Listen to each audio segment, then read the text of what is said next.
আল্লাহর নবী ঘোষণা দিয়ে দেন, যেই ব্যক্তি আমি নবীর উপরে একবার দুরূদ পাঠ করে আল্লাহ খুশি হইয়া ওই ব্যক্তির উপরে কমপক্ষে 10টা রহমত নাজিল করে। সুতরাং মুসলমান, আপনার আমার দুরূদ যেভাবে হবে আল্লাহর রহমতও সেইভাবে হবে, ঠিক কিনা বলেন? দুরূদের ফজিলত শোনেন মুসলমান। আপনাদের একটু এসকোনা জায়গায় হইব না, মরা মরা মানুষও নাই, বাজারে ঘাটে ঘুরে নবীর কমপক্ষে আজকে আমি বলবো যারা বাজারে ঘাটে আছেন 2টা মিনিট চুপ কইরা আমার একটা ঘটনা শুনেন আপনি দুরূদের। এরপরে যদি মহব্বত লাগে, ভালো লাগে, মজা লাগে, মাহফিলের প্যান্ডেলে আইসে সকলে একটু কান খাড়া কইরা 2টা মিনিট শোনেন আল্লাহর নবীর মহব্বতের পরিচয় কি। 2টা মিনিট শুনেন।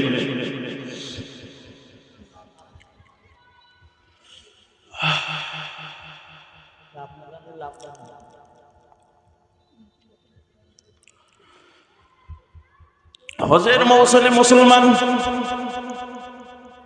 হজের মৌসুমে হজ করার সময় হাজী সাহেবগঞ্জ যখন তওয়াফ করেন, কাবা শরীফের চক্কর লাগান, তখন একটা দোয়া পড়ে। কি দোয়া বলেন তো? লাব্বাইক আল্লাহুম্মা লাব্বাইক, বলেন না? লাব্বাইক আল্লাহুম্মা লাব্বাইক, লাব্বাইক লা শারীকা লাকা লাব্বাইক, ইন্নাল হামদা ওয়ান নি'মাতা লাকা ওয়াল মুলক লা শারীকা লাক। এই দোয়াটা পড়ে না? একজন যুবক তিনি দৌড়াইতেছেন, তাওয়াফ করতেছেন, সাফা মারওয়া তাওয়াফ করতেছেন, কাবা ঘর তাওয়াফ করতেছেন, সকলের মুখে একটা লাব্বাইক লাব্বাইক শব্দ হইতেছে, সকলেই এই আওয়াজে তাওয়াফ করতেছেন। কিন্তু একজন যুবক সে দেখে ব্যতিক্রম একটা জিনিস পড়ে। কি পড়ে? তিনি আল্লাহর নবীর উপরে দুরূদ পড়ে। সুবহানাল্লাহ। এই জিনিসটা দেখার পরে সেই সময় জগৎ বিখ্যাত আলেম তিনি তার পাশ থেকে যখন হাইটা যায়, হজের সময় এমন তাওয়াফ দেখিয়া যুবককে ডাক দিয়ে বলে, যুবক তুমি কি এত টাকা খরচ করে বহু দূর দেশ থেকে তুমি আরবে আসলা, মক্কা নগরীতে আসলা, কাবা শরীফ তাওয়াফ করতেছো, কিন্তু যুবক তুমি কি আজকে এই সামান্য 2 লাইনের একটা দোয়া মুখস্থ করতে পারো না? যুবক তুমি এত টাকা খরচ করে আসলা, কিন্তু সামান্য দুরূদটা তুমি পড়তেছো না, তোমার কি এটা মুখস্থ নাই? লক্ষ লক্ষ টাকা খরচ করার চাইতে 2 লাইন মুখস্থ করা কোনো ব্যাপার বলেন? কিন্তু সে পড়ে নাই। ডাক দিয়ে আল্লাহর ওলিলে ডাক দিয়ে বলেন, আল্লাহর ওলি আমি লক্ষ লক্ষ টাকা খরচ করেছি, এই কথা ঠিক, কিন্তু শোনেন আমি যেই হজের ভিতরে যেই দোয়াটা পড়ে আমি সেই দোয়াও শিখেছি, কিন্তু আজকের দিনে আমি দোয়া না পড়ে আমি দুরূদ পড়ার কারণ এর পিছনে বহু বড় একটা ঘটনা আছে। আল্লাহর ওলি ডাক দিয়ে বলেন, কি ঘটনা? ডাক দিয়া বলেন, সেই ঘটনাটা হলো, হুজুর আমি যখন দূর দেশ থেকে আমার বাবাকে নিয়ে হজের দিকে আসতেছিলাম, কাফেলায় বহু মানুষ ছিল, বহু মানুষ থাকার পরেও আমার বাবা খুব অসুস্থ ছিল। অসুস্থ হওয়ার কারণে আমরা কাফেলা থেকে অনেক পিছনে পড়ে যাই। পিছনে পড়ে যাওয়ার কারণে হুজুর সকলের সামনে চলে যায়, আমরা পিছনে পড়ে যাই, সকলের থেকে আলাদা হয়ে যাই। এমন সময় আমার বাবা খুব অসুস্থ হয়ে পড়ে, তাকে নিয়ে আর উটের উপরে সফর করে আসা আমার পক্ষে সম্ভব হইল না। আমি একটা পর্যায়ে আমার বাবাকে নিয়ে একটা গাছের নিচে আশ্রয় নিলাম, বিশ্রাম নিলাম। হুজুর মরুভূমির ভিতরে আল্লাহর মুসিবত আমাদের উপরে চেপে বসেছে। হুজুর সেখানেই আমার বাবা চিরদিনের জন্য বিদায় হয়ে যায়। হুজুর আমার বাবা বিদায় হওয়ার পরে আমি বড় পেরেশানি হয়ে যাই। হুজুর দুঃখ, একটা বাবা বিদায় হয়ে গেছে, কিন্তু হুজুর এর চাইতেও আশ্চর্য ঘটনা হইল সামনে। হুজুর ডাক দিয়ে বলেন, কি? বলেন আমার বাবা মৃত্যুর সাথে সাথে তার চেহারা বিকৃতি হইয়া পশুর চেহারার মতন হইয়া যায়। হুজুর আমি বড় পেরেশানি হইয়া যাই। একদম বিশাল মরুভূমির প্রান্তে আমি একা। আমার বাবাকে দাফন দেওয়ার মতন কেউ নাই। আমার বাবার জানাজা পড়ার জন্য তো লোক দরকার, তাও কেউ নাই। হুজুরা, এদিকে আমার বাবার চেহারা বিকৃত হয়ে গেছে। মানুষ দেখলে কি না কি বলে। আমি বড় পেরেশানিতে হইয়া ঘোরাঘুরি করতে থাকি। কোথায় 2-4 জন মানুষ পাই, কোথায় হজের কাফেলা পাই, তাদেরকে ডেকে আমার বাবার কাফন দাফনের ব্যবস্থা করব। হুজুর খুঁজতে খুঁজতে একটা পর্যায়ে আমি ক্লান্ত হইয়া একটা গাছের নিচে বিশ্রাম নেই। বিশ্রাম নিতে যাই ঘুম পড়ে যাই।